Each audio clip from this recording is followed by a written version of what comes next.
a little bit about how to compile videos on Adobe Premiere, and how to edit, what are the basics to how to edit.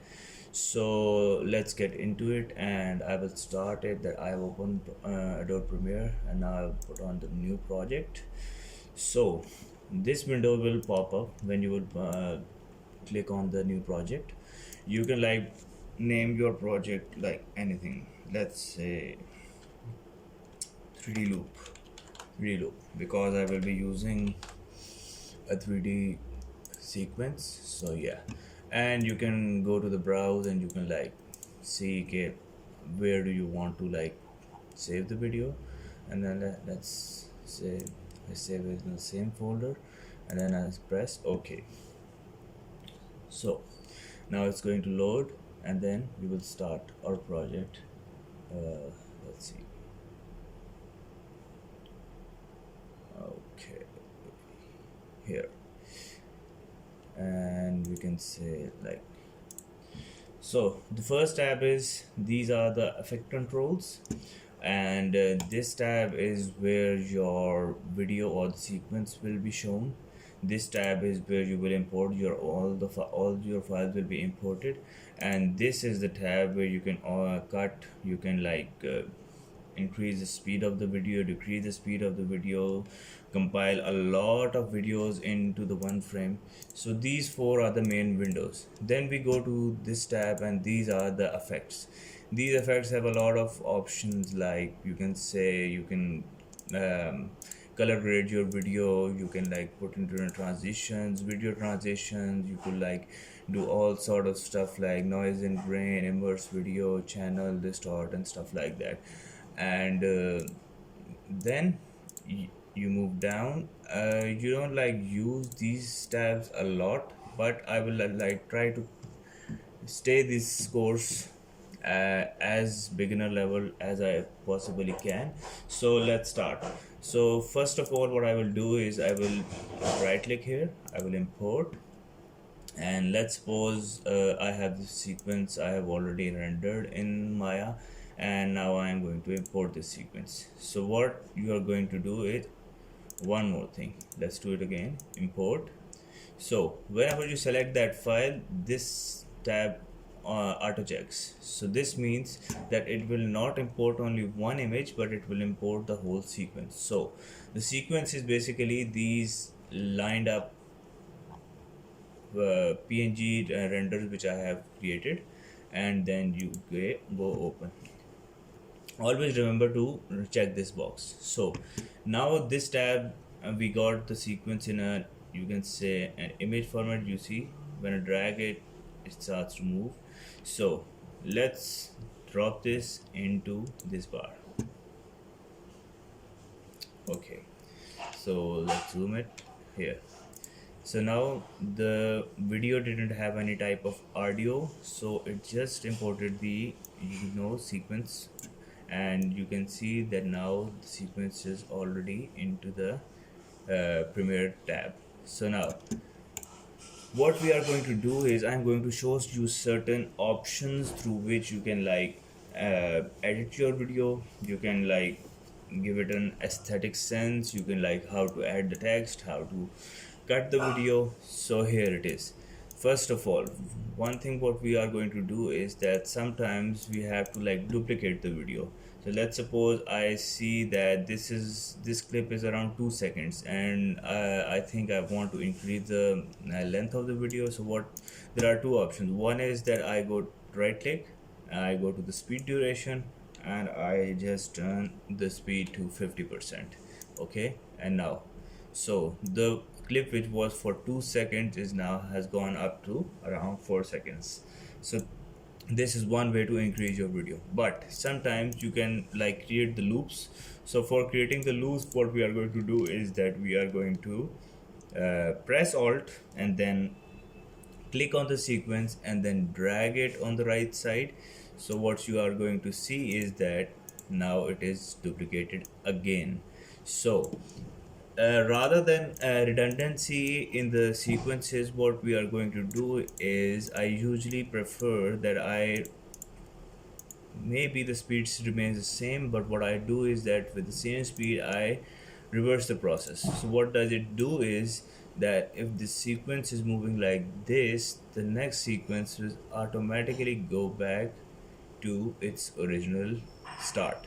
So this is how you could increase your sequences and how you could like inverse the sequence effect. So this is one way. Then another most important tool is that this razor tool. This razor tool helps you to cut the videos, the unnecessary parts, to like uh, completely rid of certain you can say sequences which you don't need, certain parts. So let me show you how it's done. So you click here, let's suppose you don't want this part, and then you move toward this and you say I want this whole part to be not available. So now you see it's cut. It's these parts are now all separate, and now you just click here and we press delete, and now it's off. So the video that was moving like that is now has the you can say has been cut and is moved here. So yeah, so razor tool is a very important tool because in Premiere this tool is, you can say, the most essential tool which can be used for compiling the video. So anybody who learns how to use this razor tool, how to like move the sequences, how to cut the sequences, he or she can easily be able to work with Premiere. So this is what the razor tool does. Now moving forward, let's say we have got this file, and now we want to have an audio file along with it. So what I'm going to do is I'm going to go and see that where can I get the audio file. So I have certain files saved here. Let me check, and it's around, you can say, portal. Yeah, so I have got this, you can say, a music file, and what I'm going to do is that rather that I put it, like you can say, import it on that panel. I just click on it, I drag it on the audio file, and I just drop, and that's it. So when that happens is, let me show you. Okay, so certain times there is a problem that whenever you plug in your headphones, so the audio hardware automatically changes. So what you are going to do is you go to preferences, audio hardware, and turn the headphones from to Sony TV so that you can like hear the volume outside. So here it is. Now let me show you a little bit that what it really sounds. Okay, I'm going to, so now we have imported the audio, so it's automatically synchronized, not synchronized, but it is like you can have easily imported the audio here. So what you are going to do is, this is something what I am doing right now is, if you move to your end of the sequence, usually this red box comes, the red arrow comes.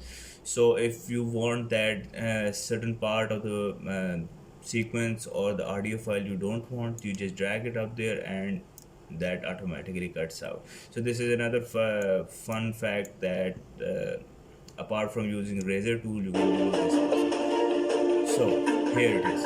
Now you see that with audio and video we got to know how to import the files, how to put in the sequence, how to cut the sequence, and these are Premiere is the, you can say, the most basic software or video editing software which anybody can learn in more like 2 to 3 days, I guess. So the main, you can say, the main essential parts I'm going to like go through them. So what we have done right now is we have imported the video, we have imported the audio, we have mixed the video like together, we have duplicated the video, how to duplicate the video, how to inverse the speed of the video, how to lessen up the speed.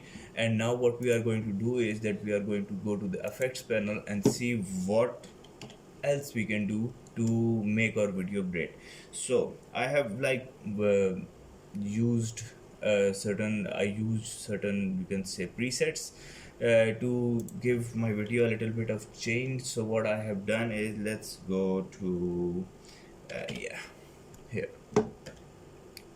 So this is a preset which I have got, and what this preset does is it gives you a little bit of, your that audio loop type effect.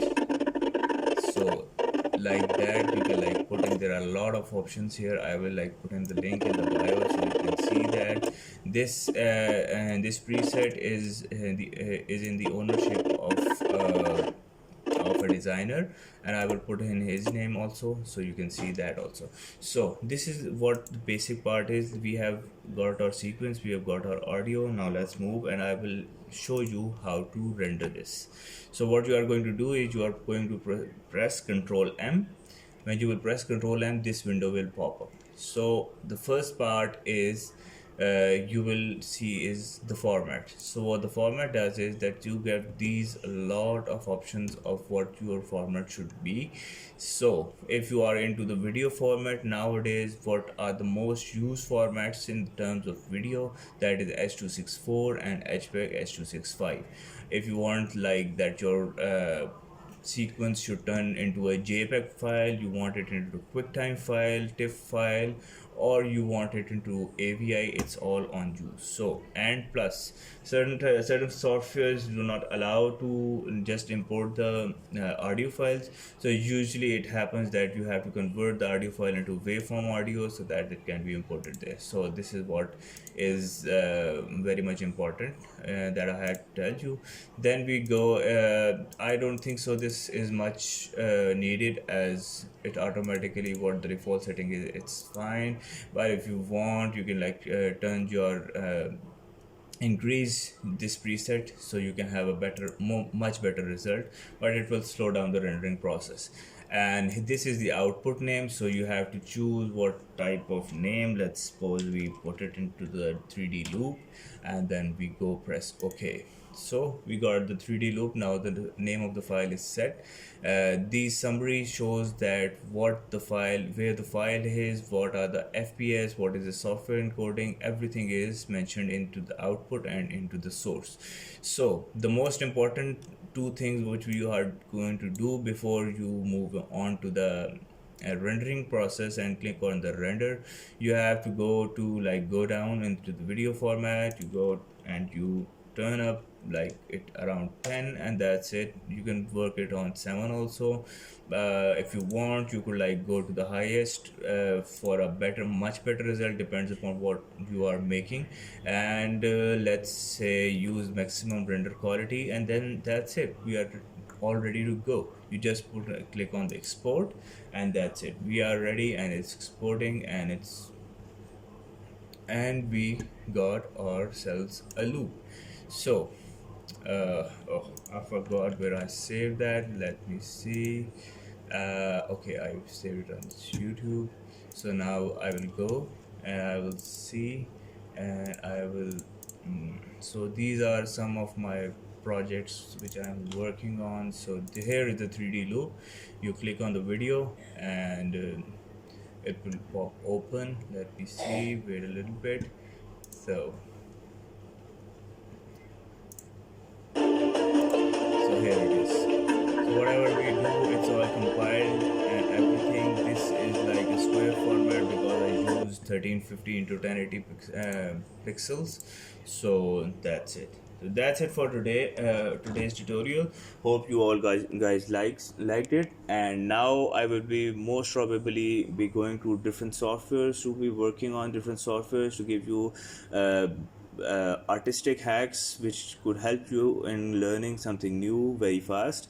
And let's see all you guys in the next tutorial. Do subscribe my channel, do like the video, and I will see you later. Bye.